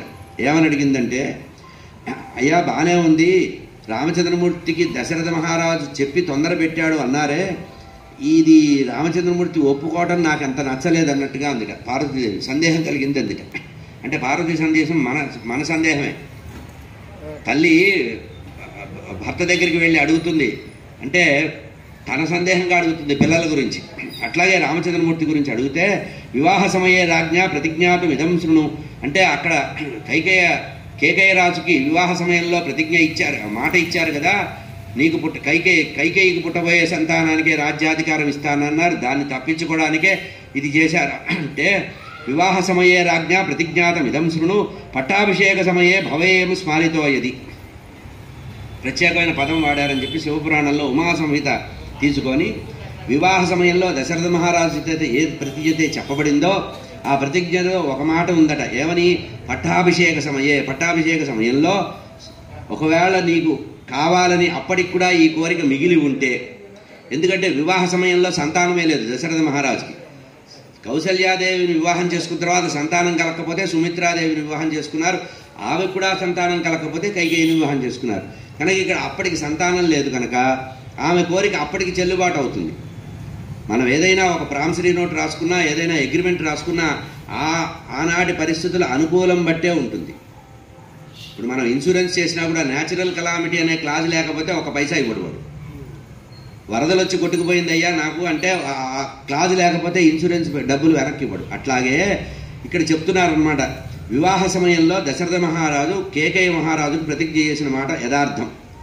పట్టాభిషేక సమయంలో కనుక నువ్వు వచ్చి ఈ విషయాన్ని గుర్తు చేస్తే ఆ రోజు నేను నీ మాట ఒప్పుకుంటాను అన్నారు. అంటే అప్పటి స్టేటస్ ఏమిటి? సంతానం లేనటువంటి పరిస్థితుల్లో దశరథ మహారాజు ఉన్నాడు కనుక నిజంగా సంతానమే కలిగే అదృష్టం కలిగితే అడిగితే రాజ్యం ఇస్తాడు. కనుక ఇంకొక మాట కూడా ఏమిటి, అక్కడ కౌసల్యాదేవికి సంతానం లేకుండా కైకేయికి కనుక సంతానం కలిగితే అసలు ఆవిడ అడగక్కర్లా చేయక్కర్లా, ఉన్న నలుసుకే పులుసు చేతిలో పెట్టి పంపిస్తాడు.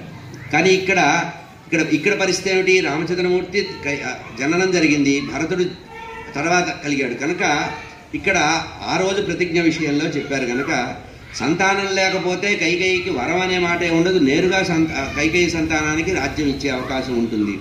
ఇక కౌసల్యకి సంతానం లేకుండా కైకేయికి మాత్రమే ఉన్నా, లేదా కైకేయికి సంతానం లేకుండా కౌసల్యకే సంతానం ఉన్నా ఈ ప్రశ్నే రాదు. ఇక్కడ ప్రత్యేకంగా క్లాజ్ ఎందుకు పెట్టారు?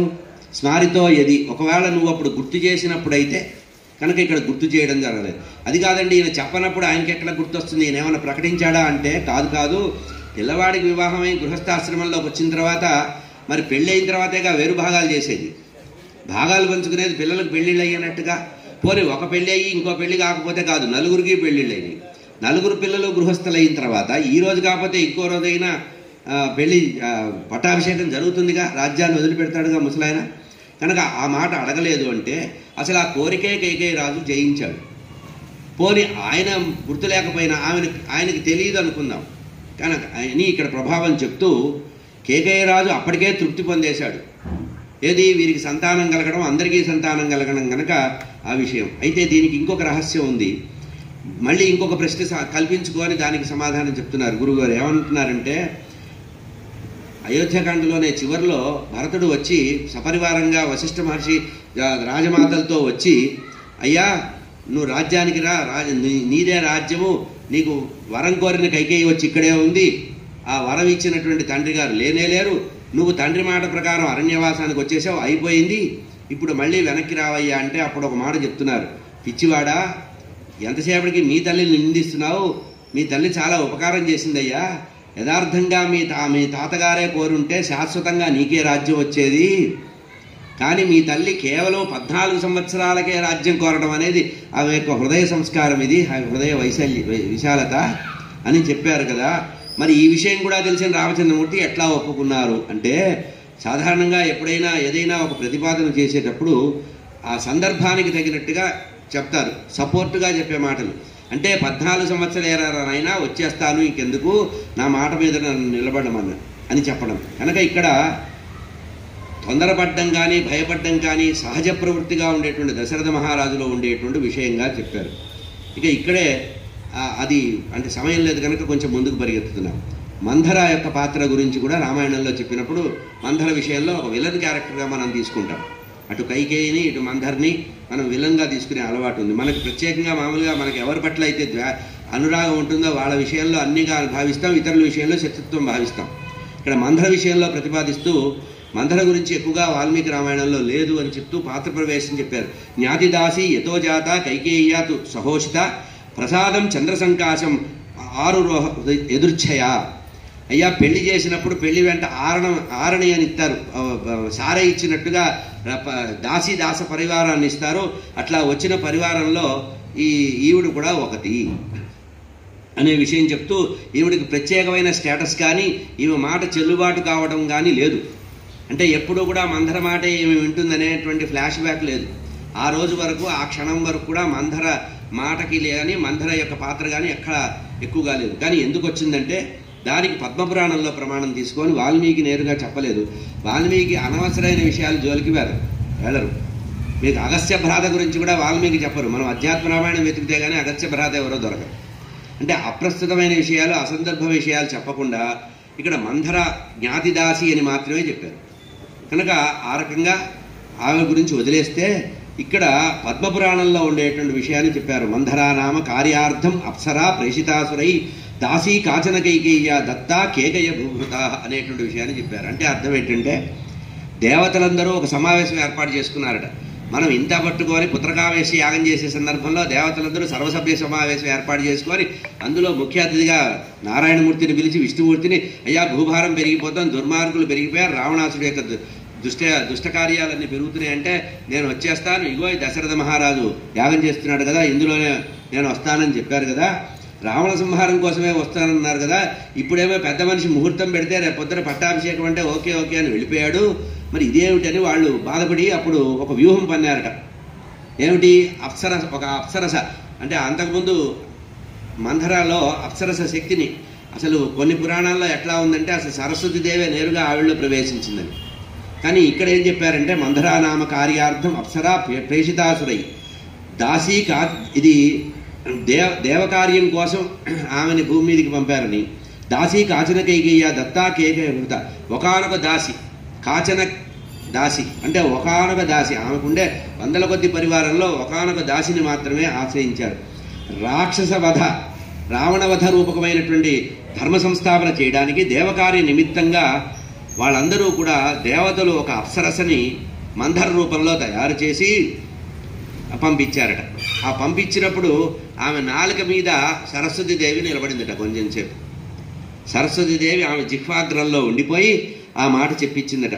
కనుక దేవతలు పట్టభంగానికి మాత్రమే ఇవిని వాడుకున్నారు. కేవలం పట్టాభిషేకాన్ని భంగం చేయడమే అంతవరకే. ఆ పాత్ర అయిపోయిన తర్వాత ఇప్పుడు మనం నాటకాలు చూసినప్పుడు కూడా ఎవరి పాత్ర అయిపోతే వాళ్ళు గ్రీన్ రూమ్లోకి వెళ్ళి వేషం మార్చుకొని మళ్ళీ వచ్చి సభలో కూర్చుంటారు. పూర్వకాలం నాటకాల్లో అట్లా ఉండేది. చిన్న చిన్న పాత్రలు వచ్చి రంగు తుడి చేసుకొని వచ్చి సభలో కూర్చుంటారు. అట్లాగే ఇక్కడ మందర విషయంలో చెబుతూ రామచంద్రమూర్తి దుష్ట శిక్షణ చేసి 11,000 సంవత్సరాలు భూమిని పరిపాలించాలి గనక ఈ 14 సంవత్సరాలు వారు నియమంగా గనక బ్రహ్మచర్య వ్రతం చేసి లేదా ఒక వనవాసం చేసి మునివేషం ఋషి రూపంలో ఉన్నట్లయితే అప్పుడు మాత్రమే బ్రహ్మగారి వరం పొందినటువంటి ఆ రావణాసురుడి యొక్క వాడి తపస్సంతా కూడా భంగం అయిపోవాలి, వాడి పుణ్యమంతా కూడా నశించాలి. కనుక ఈ రకంగా చేయడానికి ఈ పాత్ర వచ్చిందని చెప్పారు. ఇంతేకాకుండా ఒకే సమయంలో ఒకే సన్నివేశం చెప్తూ వాల్మీకి పాత్రల్ని అనేకంగా వాడుకుంటారు. మల్టీ టాస్కింగ్ అనేది ఉంటుందని చెప్తూ ఏం చెప్పారంటే దుష్ట సాంగత్య ప్రభావం ఎట్లా ఉంటుందో మందర ద్వారా తెలుసుకోమన్నారు. పరిపూర్ణ హృదయంతో ఉండేటువంటి ఆనందంగా ఉండి ఆనందంలో తన్మయత్వంలో ఉండేటువంటి ఆ కైకేయి దగ్గరికి మందర ప్రవేశం, ఆ మందర వచ్చి చెప్పేటప్పటికీ ఈమె వెంటనే గొలుసు తీసి ఆమెకి ఇవ్వడం, రత్నాల ఆభరణం ఇవ్వడం, ఆమె నేలకేసి కొట్టడం, ఇదంతా చెబుతూ ఆమెని ఎట్లా మార్చారు, ఆమె యొక్క మనసును ఎట్లా మార్చింది మందర అనే విషయాన్ని కూడా ఇక్కడ వివరించారు. ఇక్కడే స్కాంద పురాణంలో రామచంద్రమూర్తికి సంబంధించినటువంటి యథార్థ అవతార రహస్యాన్ని చెప్పారట. శ్రీమద్ రామావతారయస్మిన్ అవజ్ఞత్ క్రియతే మయా సర్వజ్ఞేనాపి మాయయా యన్మాయామోహితం రక్షో మనుష్యం మామవేక్షతి. రామచంద్రమూర్తి మానవుడు మాత్రమే, కేవలము మానవుడు అయితేనే అనే నమ్మకం కలగాలి రావణాసుడు. ఈ నమ్మకం కలగడానికి రామచంద్రమూర్తి ఏం చేశారు, రామావతారంలో అజ్ఞవత్ క్రియతే మయా, ఎవడు ఏం చెప్తే అది వింటున్నట్టుగా, నాకంటే పెద్దవాళ్ళు ఋషుల మాట వింటా, పుట్టినప్పుడు వశిష్ఠుడి మాట విన్నారు, ఆ తర్వాత విశ్వామిత్రుడి మాట విన్నాడు, ఆ తర్వాత తండ్రి మాట విన్నాడు, సవితులైన కైకేయి మాట విన్నాడు, ఆ తర్వాత గుహుడు చెప్పిన మాట విన్నాడు, నది దాటాడు, ఆ తర్వాత భరతుడు వస్తే నాయన ఇది కాదరా అది కాదరా అని చెప్పి పంపించేశాడు. ఆ తర్వాత వాల్మీకి ఆశ్రమానికి వెళ్ళారు. ఆ తర్వాత మనకి దత్తాత్రేయ స్వామి తండ్రి వారి దగ్గరికి వెళ్ళారు. అన్ని ఇట్లా ఎవరు ఏం చెప్తుంటే అది వింటూ ఉండడం, అరణ్యంలో ఋషుల మాట వింటాం. ఎందుకు అజ్ఞవత్ క్రియతే, ఎవరు ఏం చెప్తే అది. సర్వజ్ఞేనాపి, సర్వజ్ఞుడైనటువంటి పరబ్రహ్మ కూడా మాయా మానుష రూపంతో రామచంద్రమూర్తి భూమి మీద వచ్చారు అనే విషయం స్కాంద పురాణ అంతర్గతంగా దేవసభలో స్వామి మాట ఇచ్చారట. నేను మానవుడిగానే ఉంటాను, మానవ రూపంలోనే ఉంటాను, మాయని దాచుకుంటాను. దేవతా సభలో విష్ణుమూర్తి చెప్పినట్టుగా స్వామి అట్లా ఉన్నారని, ఇది రామాయణంలో ఉండే రహస్యం అన్నారు. ఆ తర్వాత స్వామి సకాల సంధ్యావంతరము అగ్నికార్యం చేసేవారని ప్రత్యేకంగా వాల్మీకి చెప్పిన విషయం. పూర్వం సంధ్యాం ఉపాసితో జజాప సుసమాహిత, చాలా తీరికగా సంధ్యా సమయంలో సంధ్యవార్చడం అనేది చేశారు అని చెప్పి, ఆ తర్వాత మందర చేసినటువంటి దుష్ప్రబోధం చెబుతూ ఆమె ఎంత చెప్పటికీ మారలేదని చెప్పి ఆ కైకేయి యొక్క ప్రథమ భావనని చెప్పారు. ఆమె మెడలో నుంచి హారం ఇవ్వడం, ఎంత అదృష్టమే, ఎంత మంచి మాట చెప్పేవే, ఇంకా ఏదైనా చెప్పవే, ఇంకా ఏం అడిగినా ఇస్తాను పొమ్మంది, అంత శుభవార్తగా భావించి. ఎందుకు చెప్పింది, ఇక్కడ కైకేయి ద్వారా కూడా రామచంద్రమూర్తి యొక్క గుణ ప్రశంస చేయించాడు. వాల్మీకి అవకాశం ఉన్నప్పుడల్లా రామచంద్రమూర్తి యొక్క గుణగానం చేస్తారండి. ధర్మజ్ఞో గురుభిర్దాంత కృతజ్ఞ సత్యవాక్ శుచి రామో రాజసుతో జ్యేష్ఠో యవ్వరాజ మదహార్హతి. కైకేయి మందర చెప్పిన మాటని తీసి అవతల బారేసి, రామచంద్రమూర్తి ఎట్లాంటి వాడయ్యా, అతను యవ్వరాజ్యానికి అర్హుడు, ఆమె సర్టిఫికెట్ ఇచ్చేసింది, అర్హుడు. భరతస్యాపి రామస్య ధ్రువం వర్షశతం అని ఆ తర్వాత ఏమంది, పిచ్చిదానా, నా పిల్లవాడికి వచ్చిన తొందర ఏమిటే, మర్యాదా పురుషోత్తముడు నిజంగా అర్హుడైనటువంటి జ్యేష్ఠుడు, యవ్వనంలో ఉండేటువంటి వాడు, జ్యేష్ఠుడైనటువంటి ధర్మజ్ఞుడైనటువంటి అతనే రాజార్హత ఉన్నవాడు. 100 సంవత్సరాల తర్వాత అయినా నా కొడుకు రాజు కాబోతాడా, ఎందుకు, భరతస్యాపి రామస్య ధ్రువం శతాత్పరం, కనుక ఎందుకు బాధపడతావంటే, అప్పుడు మందర అనుకుందట, నేను ఇచ్చిన టాబ్లెట్ కొంచెం ఇప్పుడు స్లోగా పనిచేస్తోంది అని చెప్పి అప్పుడు అందిట, పిచ్చిదానా, 100 సంవత్సరాల తర్వాత ఏమిటి, అసలు చరిత్ర చూడు, ఎవరి తర్వాత ఎవరు రాజు అయ్యారు, మొత్తం సూర్యవంశంలో ఎవరి పరంపర చూడు, ఒకరి తర్వాత ఎవరన్నా తమ్ముడు కానీ అన్న కానీ రాజైన చరిత్ర ఉందా? ఇది జరగదు. ధ్రువం భరతం రామ ప్రాప్య రాజ్యం అకంటకం. రేపు పట్టాభిషేకం జరిగిన తర్వాత కౌసల్యాదేవి వచ్చి నాయన ఈ కైకేయి కొడుకుతో సమస్య ఉంటుందిరా అంటే వాడిని తప్పించుకోవడానికి అడవులు చంపనన్నా చంపచ్చు, ప్రాణభయం ఉంది, అడవులకు పంపించు అనే మాట చెప్తే అప్పుడు ఆమెలో మార్పు కలిగి దేవతల యొక్క వ్యూహంలో ఆమె కూడా లొంగిపోయిందని చెప్తున్నారు. నా కొడుకుని అడవికి పంపడం ఏంటి, రావుణ్ణి అడవికి పంపిస్తానంటే ఆ దారిలోకి వచ్చావు కూర్చోబెట్టి అని చెప్పి కథ చెప్పారని అప్పుడు ఇద్దరూ కూడా 2 వరాలు ఇచ్చినట్టు ఆ వరాలను కోరమన్నట్టు చెప్పారని ఇక్కడికి ఈ కథని ముగిస్తారు. ఎందుకంటే దశరథుడి పాత్ర గురించి ఇక్కడ లోకంలో ఉండే అపవాదులు అంటే కామాత్ముడు ధర్మాత్ముడు కాదు అని.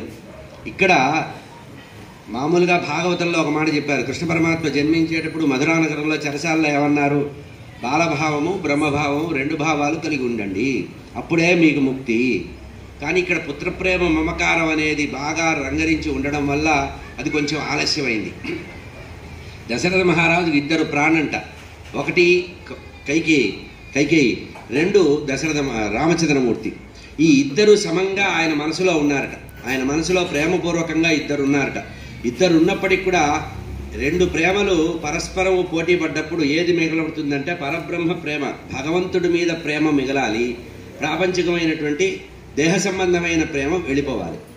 అంటే మనకి ఇండైరెక్ట్గా వాల్మీకి వాచ్యాతిశాయి వ్యంగ్యంగా చెప్తున్న మాట ఏంటంటే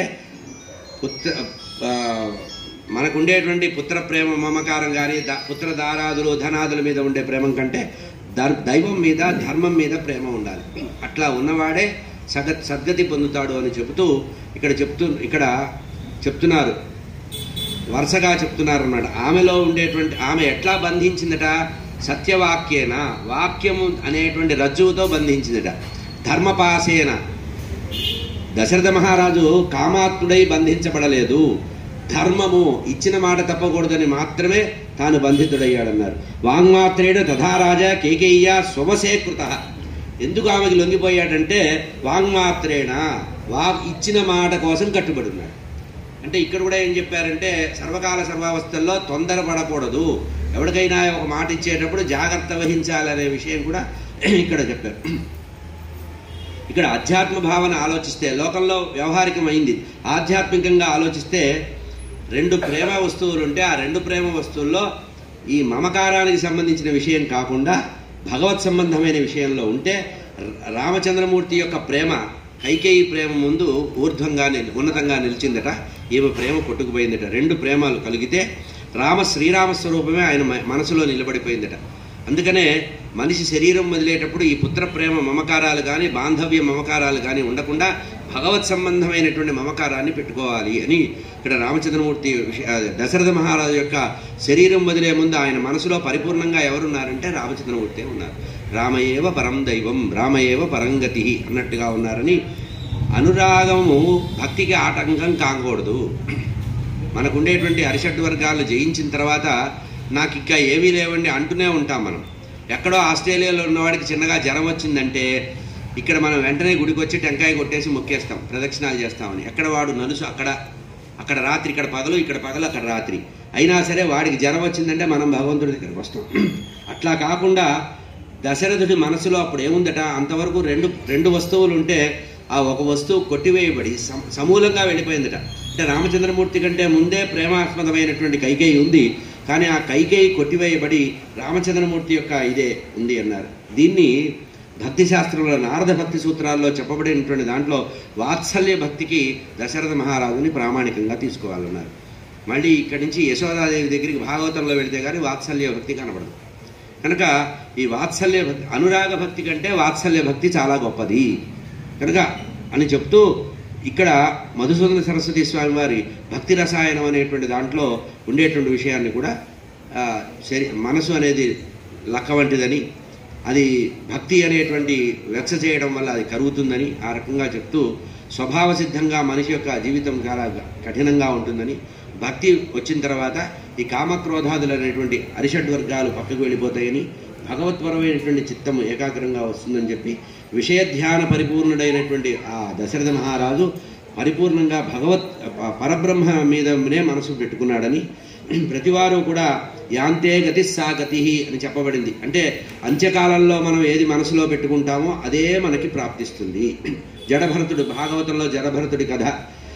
అట్లాగే శ్రీరామనామ స్మరణ తప్పించి ఇంకొకటి దశరథ మహారాజు మనసులో లేదట. కనుక ఈ రకంగా చెప్పారని చెప్పి ఇక్కడ దశరథ మహారాజుని కామాత్ముడు కాదు ధర్మాత్ముడు అనే విషయాన్ని చెబుతూ, ఆ రకంగా ప్రతిజ్ఞ విషయంలో చెబుతూ, తర్వాత రామచంద్రమూర్తిలో ఉండేటువంటి స్థితప్రజ్ఞత్వాన్ని చెబుతూ ఇక్కడ మాతృ పితృ సంబంధమైనటువంటి ధర్మాన్ని చెప్పారు. మాతృదేవో భవ పితృదేవో భవ అనేటువంటి రెండు విషయాలు వచ్చినప్పుడు, ఏదైతే శాసనాత్మకమైన విషయాలు వచ్చినప్పుడు ఈ రెండింటికి పోటీ పడితే ఏది అంటే ఉత్తరోత్తరం బలీయమని లోకంలో అనుకుంటాం, కానీ అన్నిటికీ ఈ మాట పనికిరాదు. పెళ్లికి బిడికి ఒక మంత్రం పనికిరాదు. ఉత్తరోత్తరం బలీయం అంటే మామూలుగా ఒక సూత్రం రాసిన తర్వాత వ్యాకరణంలో బాల వ్యాకరణం ఉందనుకోండి, ఒక సూత్రం ముందు రాసిన తర్వాత రెండవ సూత్రం తర్వాత రాస్తే ఇది కొట్టివేయబడుతుంది. ఇంతకుముందు వచ్చిన జీవోకి ఓవర్ రూల్ చేస్తూ ఈ కొత్తగా వస్తుంది. దానిలో ఈ జీవో కోట్ చేస్తారు, కానీ ఇది కొత్తదే వర్తిస్తుంది. అట్లాగే ఇక్కడ ఉత్తరోత్తరం బలీయం అని చెప్పే ప్రతిపాదనలో కౌసల్యాదేవి ఒక మాట ఏమంది, నాయన మీ తండ్రి వెళ్ళమన్నాడు, నేను వద్దంటున్నాను, ఉండిపోరా. ఎందుకంటే వేదం ఏం చెప్పింది, మాతృదేవోభవ తర్వాత కదా పితృదేవోభవ చెప్పింది, కనుక నా మాట వినాలి, మీ అయ్య వెళ్ళమన్నాడు, నేను వద్దంటున్నాను, ఉండిపోమన్నాను. అంటే అప్పుడు స్వామి ఏం చెప్పారంటే దానికి ధర్మం చెప్పారు. అమ్మా, లోకంలో కొన్ని ధర్మాలు ఉన్నాయి, ఏ ధర్మాన్ని ఎప్పుడు ఆచరించాలనే విషయాన్ని చెబుతూ, నాయన నేను నీకు చెప్తున్నాను, గౌరవ విచారం చేస్తున్నానని చెప్పారు.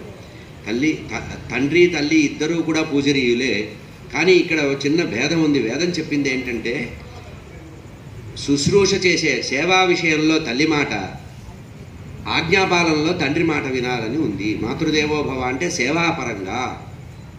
తల్లిదండ్రి ఇద్దరు సిక్కయ్యారనుకోండి, ముందు తల్లికి సేవ చేసి వచ్చి తర్వాత తండ్రికి సేవ చేయాలి. యతీశ్వరులు కూడా తల్లి తండ్రి ఇద్దరు ఎదురుగా ఉంటే తండ్రి నమస్కారాన్ని స్వీకరిస్తారు, తల్లికి తాను నమస్కరిస్తారు. మాతృదేవోభవ అంటే సేవాపరంగా గౌరవపరంగా. కానీ ఈ గోత్రాన్ని, ఈ సూత్రాన్ని, ఈ వంశాన్ని, పేరు ప్రఖ్యాతుల్ని ఇచ్చింది తండ్రి కనుక, ఈ గోత్ర సంబంధమైనటువంటి వృద్ధి తండ్రి ద్వారానే వచ్చింది కనుక ఆజ్ఞాపరిపాలనలో తండ్రి మాట, సేవారూపకంగా తల్లి మాట వినాలని మాతృదేవోభవ పితృదేవోభవ చెప్పారు. ఆచార్య దేవోభవ అంటే ఇదే దీంట్లో చివరిలో భరతుడు వచ్చిన సందర్భంలో ఆ సందర్భంలో చెప్పిన మాట కనుక శుశ్రూషుర్ జననీ అని తల్లికి శుశ్రూష జననీం పుత్ర స్వగృహే దేవతో.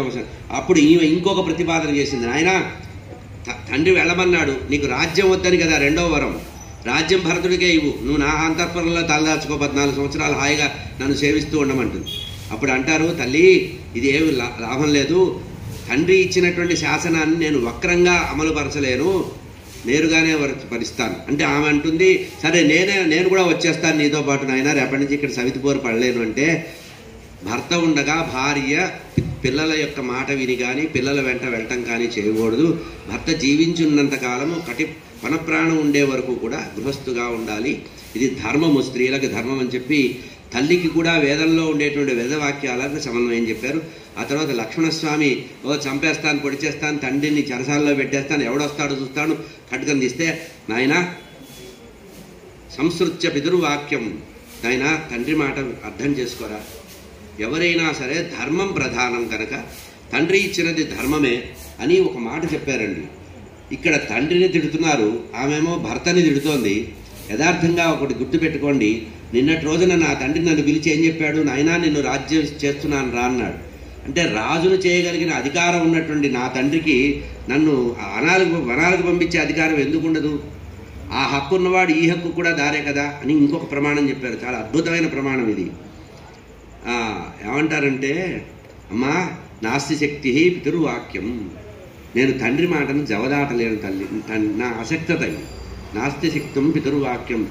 మొట్టమొదటి తండ్రి మాట చెప్పకుండా ముందు నువ్వు ఈ మాట చెప్పుంటే నా అమ్మగారు ఇట్లా చెప్పిందని నేను చెప్పేవాడిని తండ్రికి. కానీ తండ్రి చెప్పేసిన తర్వాత నువ్వు వనవాసంకి వెళ్ళొద్దని, ఆయన వెళ్ళమని నువ్వు వెళ్ళొద్దని అంటే నాస్తి శక్తి పితృవాక్యం సమతిక్రమైతే, తండ్రి మాట జవదాటే శక్తి నాకు లేదమ్మా, ప్రసాదయత్వాం శిరసా గంతుమిచ్చామి. ఇక్కడ కూడా ఇంకొక విషయం ఏం చెప్పారంటే, ఈ గ్రంథంలో ఎక్కడా ఏది కూడా ఎవరిని నొప్పించకుండా సమాధానపరిచి ముందుకెళ్ళటం అనేది రామచంద్రమూర్తి ప్రవర్తన.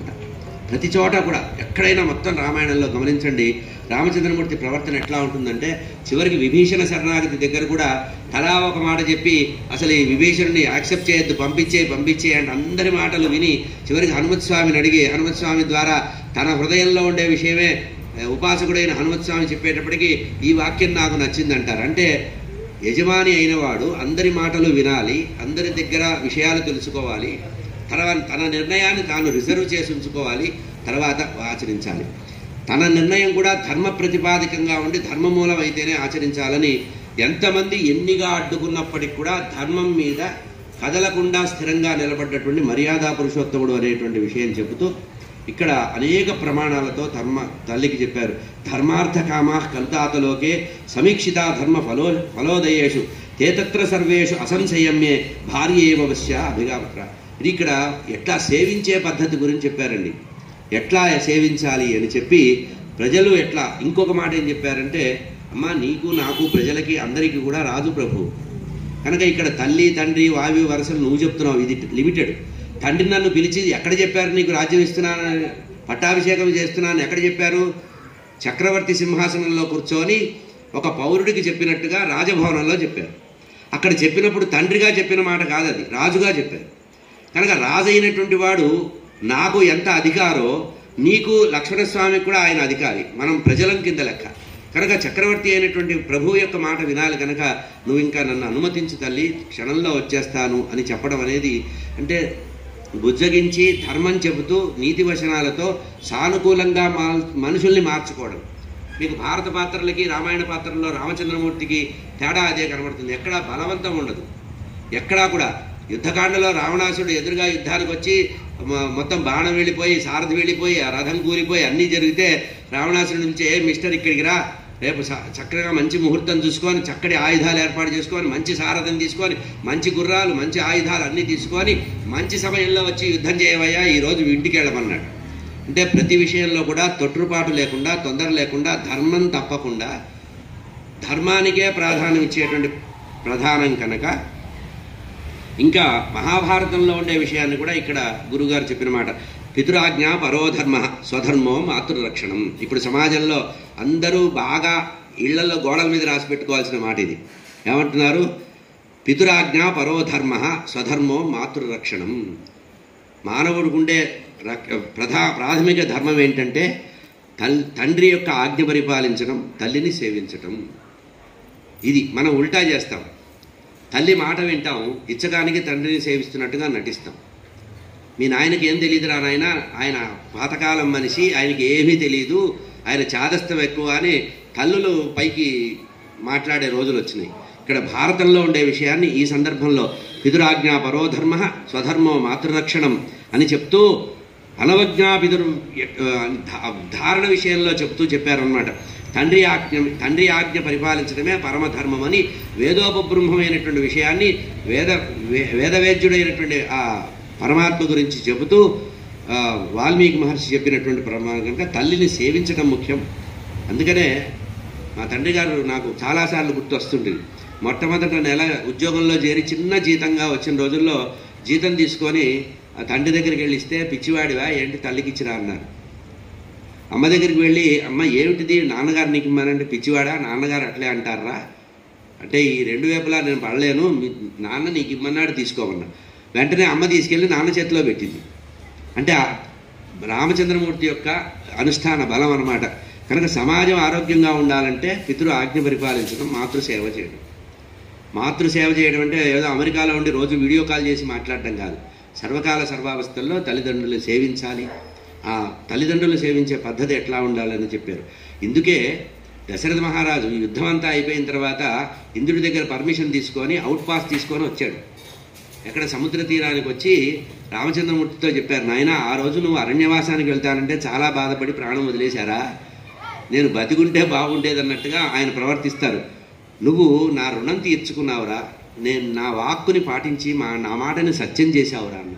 అయోధ్యకాండలో భరతుడు రామచంద్రమూర్తితో అంటారు, నువ్వు రావాల్సిందే పోవాల్సిందే రాజ్యం చేయాల్సిందే అంటే, అరే బాగానే ఉందిరా, ఎంతకాలం బతుకుతానురా, బతికి చివరికి ఏదో రోజు పైకి వెళ్తాం కదా, పైకి వెళితే మన నాయన అడుగుతాడు రా ఏం చేశావురా నా మాట అని. అప్పుడు నేను ఏం చెప్పాలి సమాధానం అన్నాడు.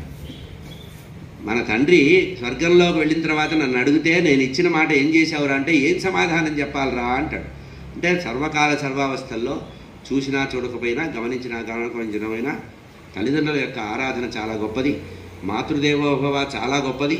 సేవాభావంగా మాతృదేవోభవ, ఆజ్ఞా పరిపాలనలో తండ్రి యొక్క మాట వినాలని ఇక్కడ ప్రధానంగా దీన్ని చేసుకుంటూ ఆ తర్వాత పురుష ప్రయత్నానికి సంబంధించినటువంటి విషయాన్ని కూడా చర్చించారు.